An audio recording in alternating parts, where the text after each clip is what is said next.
बिस्मिल्लाहिर्रहमानिर्रहीम। सदर ममलिकत जनाब आसिफ अली ज़रदारी साहब ने 27वीं आइनी तरमीमी बिल पर दस्तखत कर दिए हैं, जिसके बाद अब ये तरमीम आइन पाकिस्तान का बाकायदा हिस्सा बनकर रह गया है। स्पीकर पंजाब असेंबली मलिक मोहम्मद अहमद खान कहते हैं कि सोशल मीडिया की ताकत का अंदाज़ा यहाँ से लगाया जा सकता है कि मशरक़ वस्ता में दो हुकूमतें सोशल मीडिया के इन्फ्लुएंसर्स की वजह से तब्दील हुई। ट्रंप के जो इससे पिछले वाले जो इलेक्शन थे उस पर भी जो सोशल मीडिया जो असरअंदाज हुआ, आप उसको भी देख सकते हैं। रही बात 27वीं आइनी तरमीम की, तो मौजूदा हुकूमत ने ये एक जुर्रतमंदाना फैसला किया है जिस पर मैं बहुत खुश हूँ और उन्हें खराज तहसीन भी पेश करता हूँ।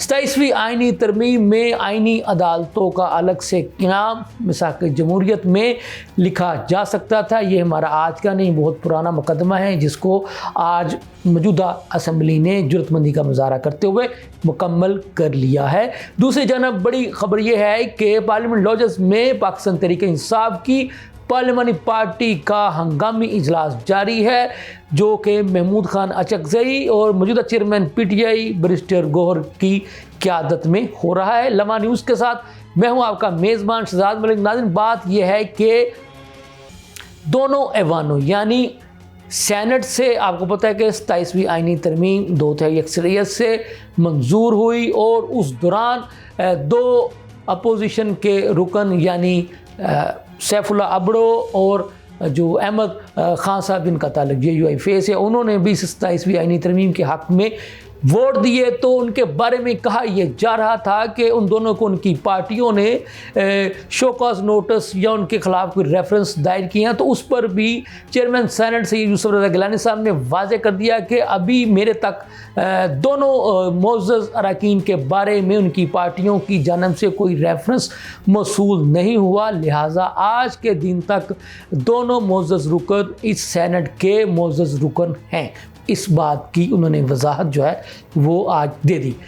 दूसरी खबर मैंने आपको ये बतानी है कि जब चूँकि 27वीं आइनी तरमीम सेनेट से फिर उसके बाद कौमी असम्बली से भी 2/3 अक्सरियत से मंजूर हो गई, तो फिर इस तरमीम को सदर पाकिस्तान जनाब आसिफ अली ज़रदारी साहब के पास भेजा गया। तो आज उन्होंने इस आइनी तरमीम पर बाकायदा दस्तखत कर दिया, जिसके बाद अब ये तरमीम आइन पाकिस्तान का हिस्सा बन चुकी है।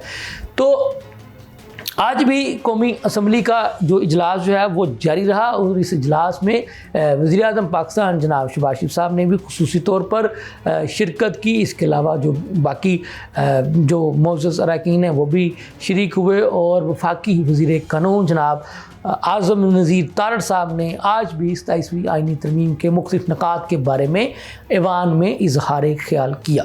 तो इसके अलावा हम आपको बताते चले, पाकिस्तान तहरीक इंसाफ की पार्लियामानी पार्टी का हंगामी इजलास महमूद खान अचकज़ई, जिनको बानी चेयरमैन PTI इमरान खान ने अपनी तरफ से कौमी असम्बली में अपोजिशन लीडर के ओहदे के लिए नामजद किया है, उनकी सदारत में और मौजूदा चेयरमैन PTI बैरिस्टर गौहर की सदारत में जो है वो PTI की पार्लियामानी पार्टी का खुसूसी इजलास मुनक्कद हुआ।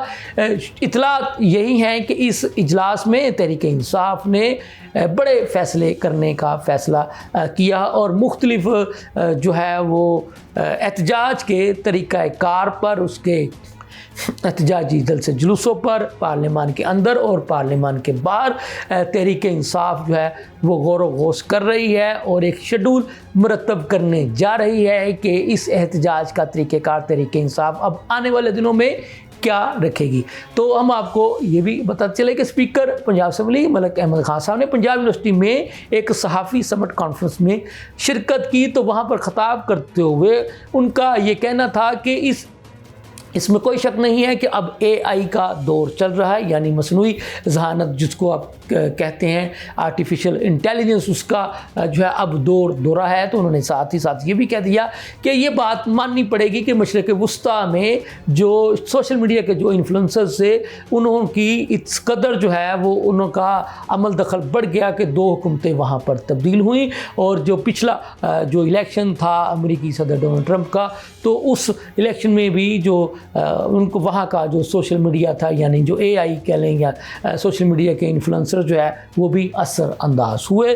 तो स्पीकर साहब का ये कहना था कि AI के इस दौर में जो हमारे जो मौजूदा जो सहाफ़ी बरादरी हैं उनके लिए भी बहुत से चैलेंजेस दरपेश हैं, क्योंकि उन्होंने तो हक सच की बात करनी है जाके, जबकि दूसरी जानब एक मसनूई जहानत वाला एक सिस्टम जो है वो भी आ चुका है। तो उन्होंने ये भी हवाला दिया है कि जब पाक भारत जंग शुरू हुई तो उस दौरान भारतीय मीडिया ने AI का सहारा लेते हुए बेबुनियाद और मनगढ़ंत किस्म की खबरें जो हैं वो गढ़ी। अपने भारत के अपने मीडिया पर जो है वो उस AI पर मबनी खबरें जो हैं वो नशर हुई, जिसको दुनिया ने भी माना कि हाँ भारत ने उस AI का सहारा लेकर के मनगढ़ंत और बेबुनियाद खबरें दी। लेकिन दूसरी जानब पाकिस्तान के ज़िम्मेदार मीडिया ने एक ज़िम्मेदाराना रिपोर्टिंग करते हुए और इस AI के चैलेंज ज़दा दौर में हक और सच पर मबनी जो है वो रिपोर्टिंग की। और फिर तीसरे फरीक यानी दुनिया ने भी माना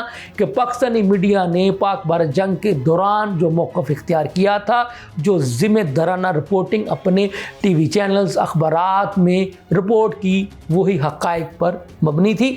तो उनका ये कहना था कि अब ज़रूरत इस बात की है कि AI की जो तालीमात है उसको ग्रेजुएशन की सतह पर लागू करने की बजाय इसको प्राइमरी सतह पर ही लागू कर दिया जाए। बच्चों को अभी से इसकी जो है वो बारे में आगाही दी जाए। उनका ये भी कहना था कि बड़े अफसोस का मकाम है कि अभी भी हमें तालीम के मैदान में बहुत सारे काम करने की ज़रूरत है। तो मैं हुकूमत से कहूँगा कि वो और भी ज़्यादा तालीम के मैदान पर अपनी तवज्जो को मरकूज़ करे। साथ ही साथ उन्होंने 27वीं आइनी तरमीम करने पर मौजूदा पार्लियामान को खराज तहसीन पेश किया और ये भी कहा कि ये जो 27वीं आइनी तरमीम जो है ये कोई नई बात नहीं है। जब हमने मिसाक़ जमहूरियत किया था तो उसकी एक अहम शिक थी, वो यही थी कि आइनी अदालतों का क़याम अलग से जो है वो लाया जाएगा ताकि आइनी केसेस को इन आइनी अदालतों में ही सुना जाए और जो आम आवाम के जो केसेस सुप्रीम कोर्ट में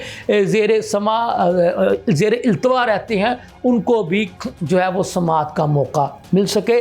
तो उनका ये कहना था कि ये मौजूदा असम्बली ने एक जुर्रतमंदाना जो है वो काम किया है, तो इस पर मैं उन्हें खराज तहसीन पेश करता हूँ। इसके साथ ही मुझे इजाज़त दीजिए। अल्लाह हाफ़िज़।